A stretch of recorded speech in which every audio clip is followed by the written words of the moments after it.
The Indian Pilots Union has criticised a preliminary report into last month's deadly Air India plane crash. They say the report unfairly blames the crew and they're demanding more transparency as the investigation continues. South Asia Bureau Chief Meghna Bali has more.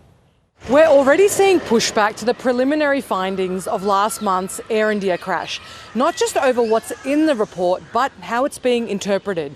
Now, India's Airline Pilots Association says investigators seem too quick to blame the pilots. They've rejected what they call a presumption of pilot guilt and criticised the lack of transparency, saying no experienced line pilots have been involved and sensitive details were leaked to the media without any explanation.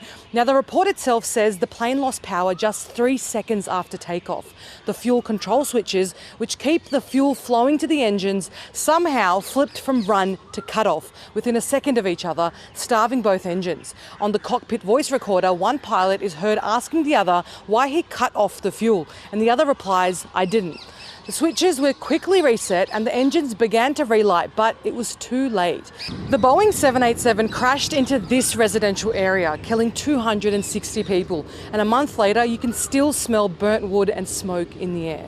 Now, the aviation minister has urged people not to jump to conclusion, saying this is just a preliminary report and the final findings could take months. For now, the Pilots Association is demanding more transparency, clarity on maintenance, and for pilots to have a seat at the table as this investigation continues.